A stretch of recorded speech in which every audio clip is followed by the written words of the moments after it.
Hello everyone, welcome back to IS Essential and you are listening to Arun Gupta. Today's video tutorial is basically a request from few of my viewers and an interesting one for myself as well. The video will demonstrate expandable and collapsible UITableView cell with dynamic cell height. This video will be in continuation of my earlier tutorial which was expandable and collapsible UITableView cell. So if you have not watched that, then probably it would be good idea to go through that first, as this tutorial starts from where we ended the previous tutorial. Link of the earlier tutorial has been provided in the description section. Let's quickly have a recap of what we did in the last tutorial.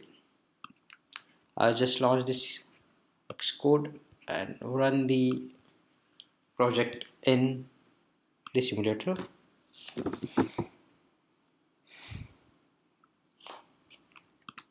Okay, so you can see that this is a simple expandable and collapsible UITableView cell which we did in the last section. Now I got a lot of request on how we can make the second section or the first section as a dynamic, which means like with dynamic height. So currently it's a constant height of the cell we are using. So if you can see that these are two different views which we have. So for first view we have height as 40 and the cell height is 40, and when we expand the cells, we are giving as height as 100. Okay, so these are actually basically the constant heights which we are using here. Okay, so how to make it dynamic. So let's proceed with it. Before we run the application, we what I have done here is that I have created a summary array which is basically a dynamic text, a variable and text, you can say that. Okay, so that we don't have to which will save us some time basically. So I have just created the text which we'll be putting in some label. Okay, so let's start with the storyboard first. So what I'll do is, in a cell, okay, in second view, what I'll do is I'll insert a UI view label. Okay, and I'll just put it beneath the score. Okay, let's say it as summary label. Okay, and what I'll do is, to this summary label I'll give the vertical spacing with the score, and then with the second view I'll give the leading space and the trailing space. So this will satisfy our constraints. Okay, let's fix the constraint. So what I'll do is, from trailing I'll give it as 10, from leading also I'll give as a 10. So from second view, it is from left and right, it is 10 pixels, 10 points, you can say, from left and from the right. And from the score, what I'll say is reverse this. So what I'll say is summary.top should be score.bottom plus 10. Okay, so from where the score ends, after 10 points it should start. Okay, so this is how our summary label is placed. Now you can see that the summary label is not visible on the UI, if you can see it here, because what we have done earlier was our cell height was 100 only. Okay, and since we have added a summary label which is slightly more than that, so let's increase the height of our cell. I'll say as 150, so that our summary label is visible. Okay, the height calculation, everything will be doing we will be doing dynamically.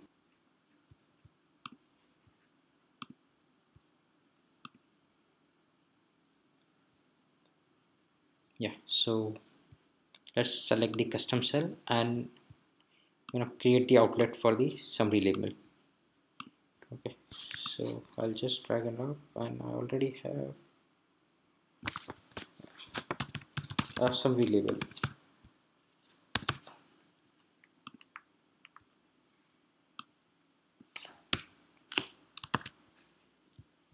Okay, so I've created the outlet for summary label as well. Now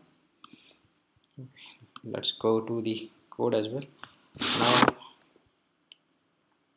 what I'll do is, first thing what I'll do is, let's map the summary label in the cell forward index path. Okay, so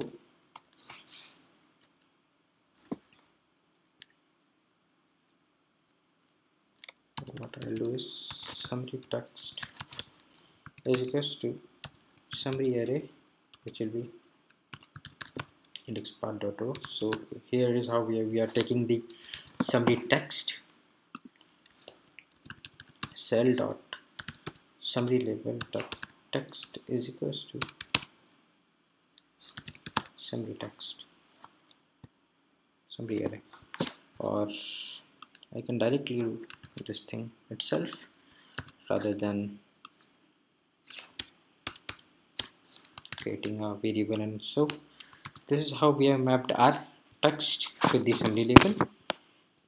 Now the other thing what we need to do is, in order to calculate the height, dynamic height, what we need to do is, in cell for row at height, we have to dynamically calculate our height. Okay, so what I'll do is, I create a function. Okay, and I will say it as calculate height for the selected row, that is selected index path for us, that will be,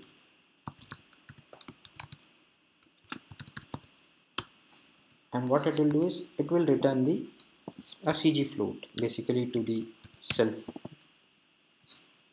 to the height forward index. Okay, right, and what we will do is, first we need to fetch this cell here. So I'll fetch this cell, that will be self dot expandable table view dot cell for row at index path, select index path,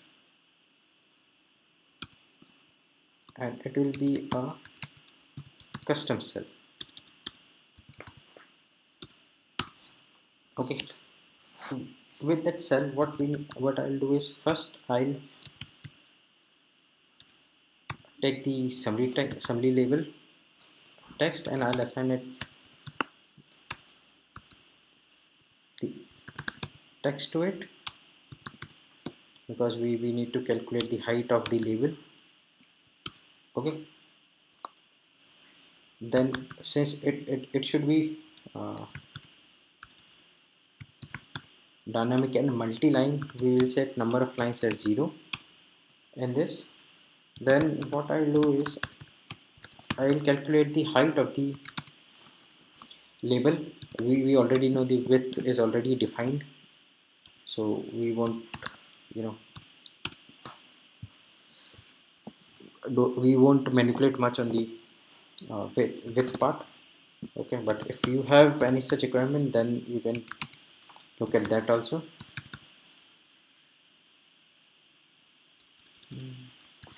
So what I'll do is, I'll take a CG size, max CG size, which will be basically what is your width and what is your height based on your width and height. So our width is basically summary label dot frame dot width, size dot width, it will be size dot width, and our height is basically, it is dynamic. So what I'll say here is, CG plot the greatest finite magnitude height. If we go to this, basically what it says is,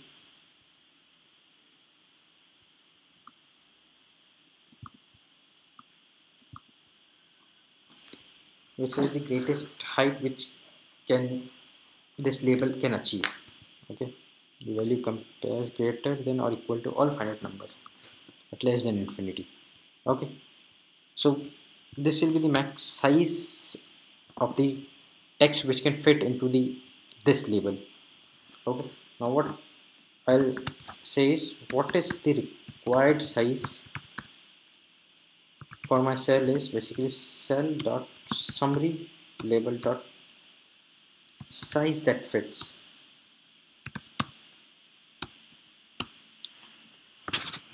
and we will give the max size. So it takes the maximum size, and based on text it calculates using size that fits. It calculates the required size for the content to fit into this label. Okay, uh, size that fits is a very, you know, good uh, method which has been introduced into iOS, because before that what we used to do is we used to calculate the height using bounding.ret, or there are few other methods were there we used to use, which was very clumsy, very difficult to calculate the height. But using size that fits, it's pretty easy to calculate the height or the size of the content. Okay, now we have the required size. What I'll do is I'll change the height. I'll take the height of the, from the size I'll take the height. Okay, and I'll return this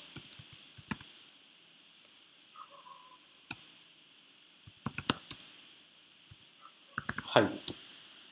Okay, basically not this height, basically it would be we need to return the height of our cell. So the height of our cell would be 40, which is basically the first view. Then 35 is basically the height of the cell till score. Okay, I'll show you. Let's complete this. Then height of our score is 21. Then 10 is the, you know, vertical spacing between the score and the summary label, uh, right? And this is the height of the summary label. And then lastly I'll give a 10 pixel or 10, you know, 10 difference from the end of my summary label and the end of the cell or the second view. Okay, so I'll just give you the brief, you know, how it is calculated. Okay, so this part is basically 40, this entire first view. If I go to second view, if you can see, if I take the score view, this one is basically, yeah, 35. So I have directly taken this as 35, but to, you know, easily go through the example. But if you want to calculate the height using each and every component, then you can calculate like what is the from height from team 1, then size of the team 1, then different, you know, vertical spacing between team 1 and the score, then height of the score, then you know, vertical spacing between score and summary. So this is how you can calculate the you know, what height of each component. Okay, so as you can see in the example, 40 is the height of the first view, then 35 is the uh, vertical spacing from start of the second view and, you know, top of the score. Then height of our score is 21, and then, you know, vertical spacing between the score and your summary label is basically 10. And what I want is, like, once the summary label finishes, the end should be, you know, 10 pixel. There should be a you know, a difference of 10 pixel or 10 pixel from summary label to the end of the cell. Okay, this is how, you know, the height is calculated. So what I'll do is I'll just call this calculate height, and I'll pass the index path here, index path, sorry. Okay, so I this should, you know, calculate the height properly, and I think we are done with calculating the height. Let's see, let's run the example and see how it goes.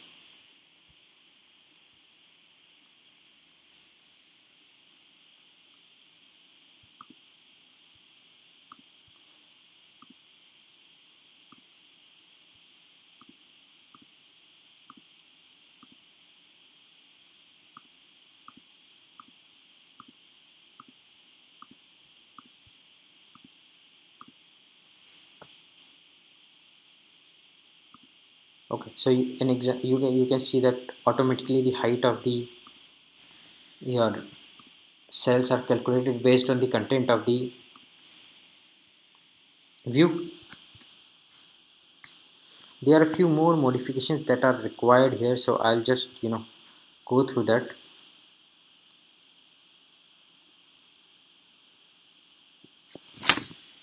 Okay, so the other thing what we need to do is basically in our cell forward index path also we need to calculate the height of the summary label. We need to give the proper height to the summary label in cell forward index path also. Currently, like if you can see, at few places it was not working properly. Like if I run it again,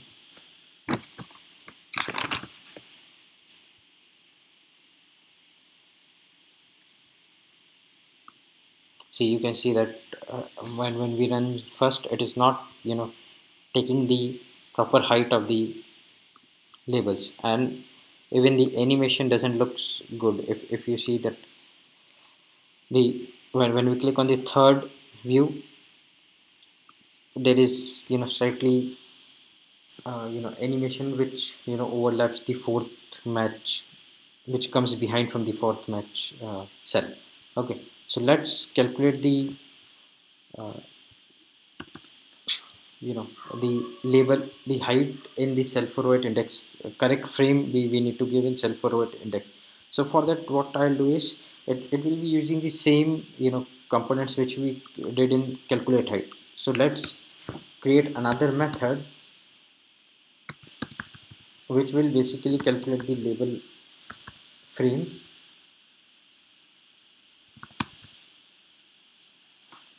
Okay, I will say it as summary label frame, and what I'll pass it as a custom cell, and then I'll pass it as what is selected index path which I have selected. Okay, and then what I'll do is I'll move all this calculation part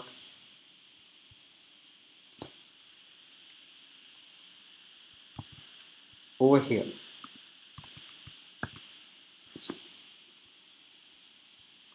Okay, and from here what I'll do is the return type would be CG rect. Okay, so what I'll do is I'll return mm, I'll return label frame here. Okay, here what I'll do is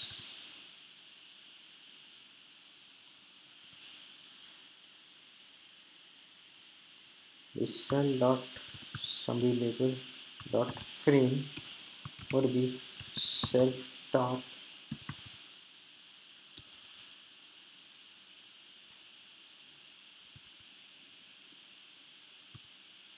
cell summary label. I'll pass this cell and I'll pass the selected index path, and what I'll do is here I'll change this to cell dot summary label dot frame dot size dot height, which is pass on the correct height. Okay, and what I'll do is here in cell forward index path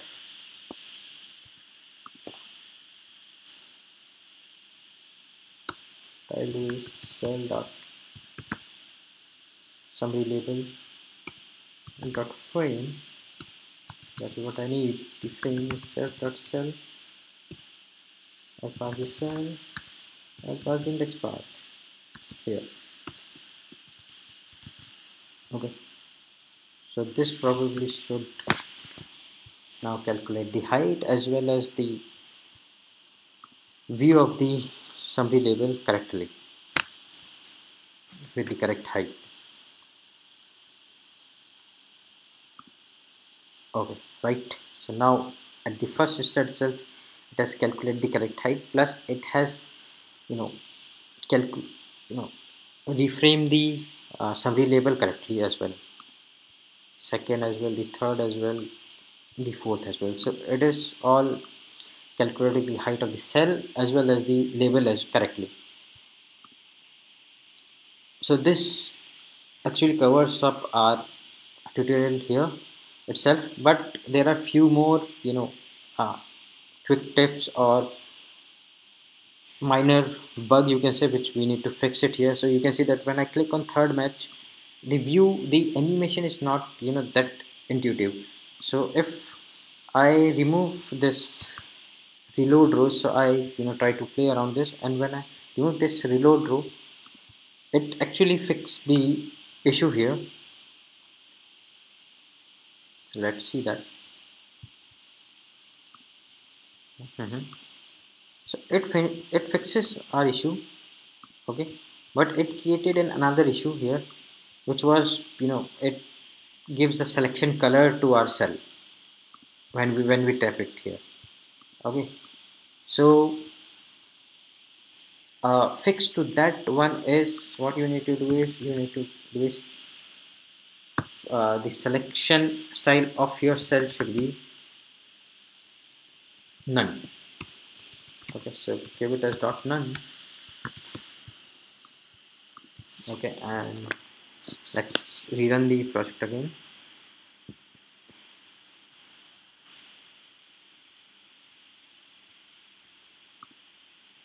See, now everything looks good. You have a dynamic size cell based on the content size of the content inside it. The animation also looks good, okay. And right, so, to take this forward, in your examples, everything, like, you can have the first view also as dynamic, the second view is also as dynamic. So you can use this approach to basically suit to your example, or to your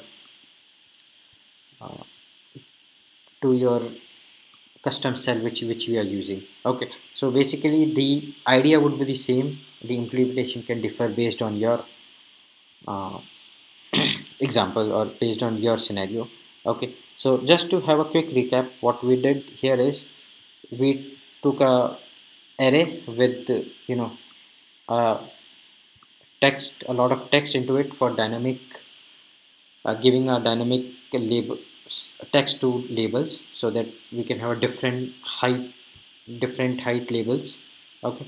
Then what we did is, in storyboard we added a label to our second view, okay. We give it as few constant from the score and from trailing and leading and trailing, okay. The third thing what we did was, we created few methods for calculating the height of the row, okay. So we use the calculate height, and basically we use the main method which we use was the size that fits, okay. So we altered the cells frame, and we calculate the height of the summary label to basically get the correct height of the cell, okay. So we calculated the height of the cell based on, adding each of the components plus the dynamic height of the label. This is how we'll calculate the height. Plus the other thing what we have done is, we in cell for row we actually have to again, provide the frame of the summary label, because it's a dynamic text. So we use the previous method itself, how we calculate the frame, to again provide the frame to the summary label, a dynamic frame, so that it can be rendered properly on the cell when we run the project. And the other thing what we did is, we give the selection style as none, and we remove the reload rows here. So this, completes our tutorial on expandable and collapsible UITableView cells with dynamic cell heights, or dynamic content. Thanks for watching. I'll upload the demo to my GitHub repository, and you can download it and use that in your projects. Thanks everyone. Bye bye.